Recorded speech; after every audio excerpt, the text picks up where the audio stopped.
Ever stop to think about just how much stuff is made of metal? You Hmm. know, from huge buildings down to, like, the tiny bits in your phone. It's massive, right? Kind of a hidden giant. Exactly. And if you're tuning in, you probably want the lowdown on this industry without wading through tons of data. Well, you're in the right place. Today, we're diving into the Global Metal Fabrication Market Report 2025. Think of it as your fast track to understanding the key trends and the future of this huge sector. Okay. Our mission, basically, is to pull out the really crucial stuff, give you a clear picture of what's driving this market without, grounding you in details. Sounds good. So what kind of information are we actually getting from this report? What's inside?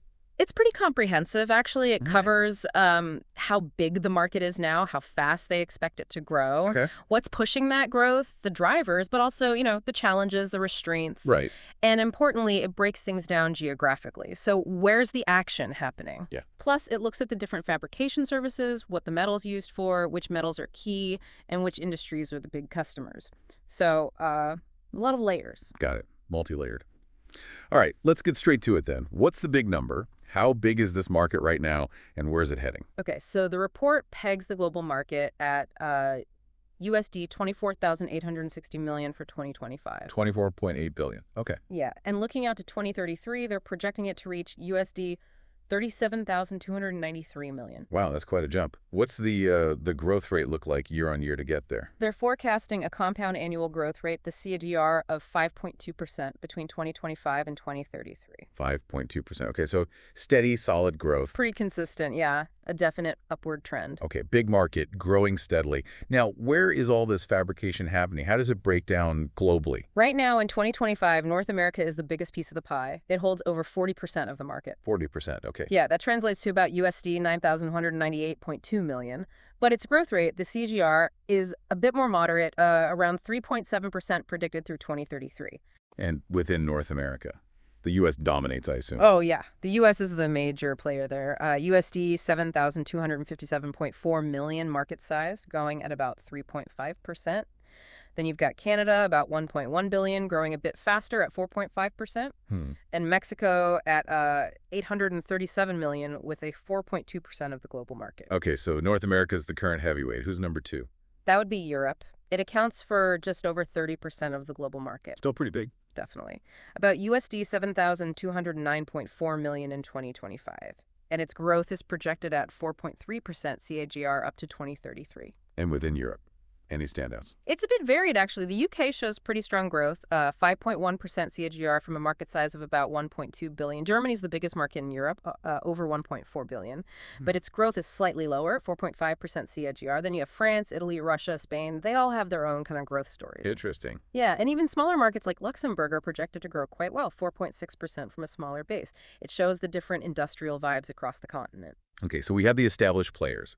But where's the real dynamism? Where's the fastest growth happening? For that, you've got to look at the Asia-Pacific region, APAC. Right.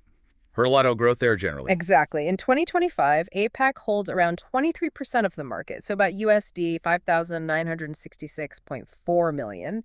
But, and this is the key thing, it's projected to be the fastest growing region by a significant margin. How fast? We're talking a CAGR of 7.9% between 2025 and 2033. Wow, 7.9. That's Yeah. that's a big difference. It really is. It signals a potential shift, in global manufacturing weight. If you're in this business or rely on it, you need to be watching APAC. No kidding. Which countries are leading that charge in APAC? China's the biggest market there, no surprise. About $2.5 billion, growing at 7.4%. Okay. The fastest growth within APAC, that's India, it's projected at an amazing 9.8% CAGR. Nearly 10%. Yeah, from a 2025 base of about 597 million. So really rapid expansion there. Japan, South Korea, Australia are also significant. And Southeast Asia as a whole is growing fast too, about 8.7% CAGR. So India's growth is really something else. It points to some serious industrial expansion and infrastructure build-out happening there. Okay, so North America and Europe are large, but the real engine of future growth seems to be Asia-Pacific. What about the rest of the world? South America, Middle East, Africa? Yep, they're in the mix too. South America accounts for just over 5% of the market. That's about 945 million in 2025, growing at a decent 5.9% CAGR. Brazil, Argentina leading. Primarily, yeah. both showing strong growth. Then the Middle East, it's about 2% share, nearly $1 billion in 2025, but it's growing faster, 6.5% Only CAGR. driven by. Countries like Saudi Arabia and the UAE, lots of construction and development. Yeah. Oh, finally, Africa. Smallest market share, around 1%, about 547 million in 2025.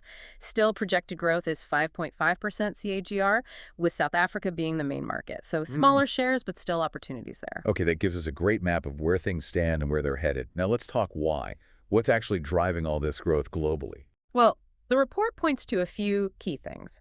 First off, just the sheer amount of construction and infrastructure development happening worldwide. Buildings, bridges, roads. Exactly. All that needs massive amounts of fabricated metal. That's a huge ongoing driver. Makes sense. What else? Second, there's a big push for lightweight materials. You see this especially in automotive and aerospace. For fuel efficiency and emissions, right? Precisely. So think more aluminum, titanium, those advanced high-strength steels. Fabricating those is a growing area. It shows how things like environmental goals are directly influencing material choices. Yeah, absolutely. Yeah. So construction demand, lightweighting. What's the third big factor? Automation and robotics in the manufacturing process itself. That's really boosting the market. How so? Well, things like CNC machines, computer-controlled tools, robotic welding, laser cutters. They make fabrication much more efficient, way more precise, and often cheaper in the long run. Industry 4.0 kind of stuff. Exactly. That whole shift towards smarter, more automated factories is a big deal for metal fabrication. So, strong demand, meeting smarter production. Sounds like a recipe for growth. Are there any roadblocks, things that could slow it down? Yeah, the report highlights a couple of main restraints. One is just the cost. Buying all that modern equipment, setting up automation, it takes a big upfront investment. Tough for smaller companies, maybe. Definitely. It can be a barrier for SMEs, small and medium enterprises. Okay, what's the other one? Environmental regulations, they're getting stricter, which impacts metal processing. Companies need to invest more in cleaner tech and sustainable practices, which adds costs. Right, the cost of going green, basically. Important considerations. Okay, looking ahead now, what about major trends? What's shaping the future of how metal gets fabricated?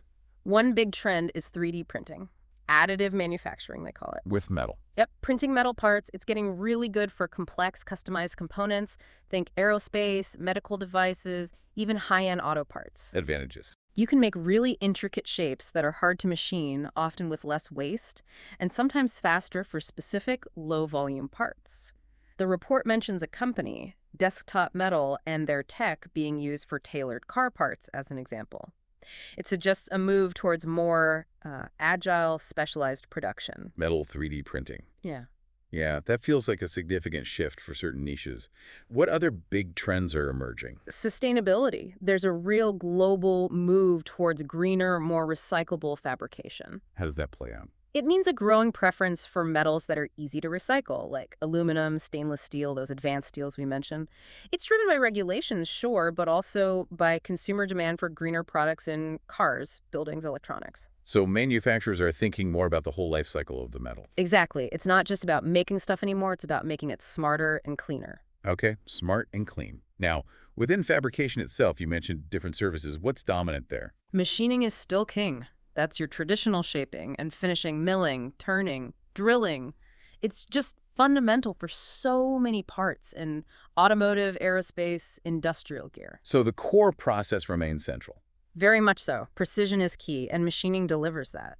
But what's the fastest growing service? Anything surprising there? Actually, yeah.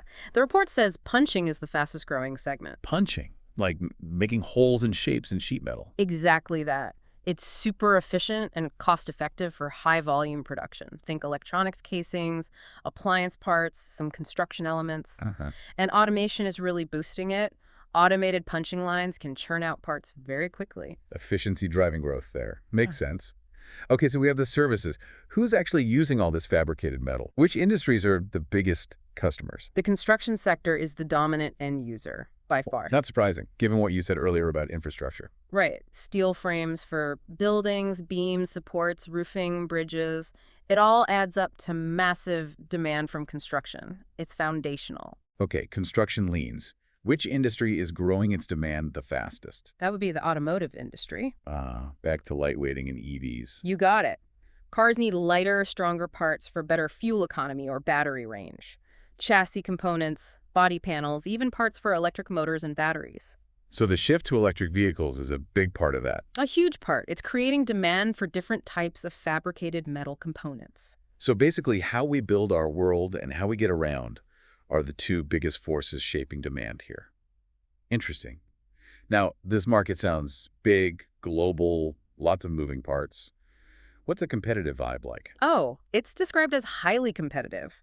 Companies are really pushing on tech, efficiency, and crucially, customization, being able to make exactly what a client needs. So innovation is key. Absolutely. And we're seeing a lot of strategic moves, collaborations, partnerships, mergers, acquisitions, companies trying to bulk up, expand their services, or get into new regions. Any examples? Yeah, the report mentions things like Atard Engineering expanding in Australia, Victaulic buying another company to grow an infrastructure, Trump PF partnering with Jim Heinrich on warehouse tech components, stuff like that. Sounds dynamic. Lots of deal making.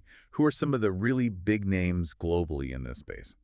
The report lists several major players. You've got giants like ArcelorMittal, ThyssenKrupp Nucor, Tata Steel, JFE Steel, and also tech players involved like AVB. Big industrial names. Yeah, although it does note that some competitor data is, confidential or hidden. Standard stuff in competitive markets. Okay, let's loop back to the regions quickly. We said North America has the biggest share now. Why is that, fundamentally?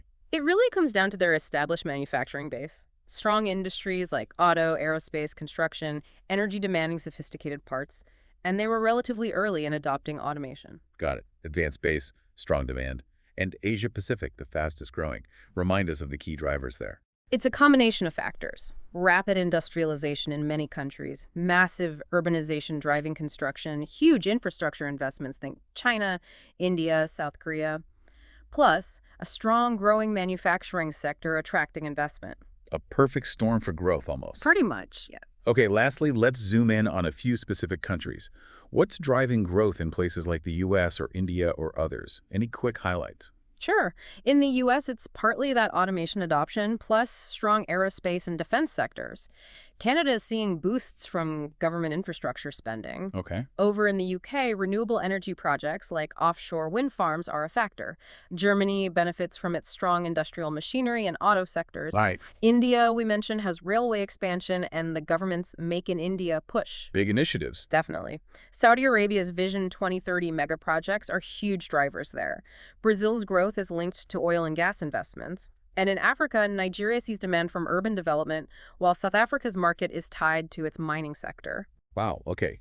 It really shows how diverse the drivers are, country by country. Absolutely. Local factors play a huge role within the global trends.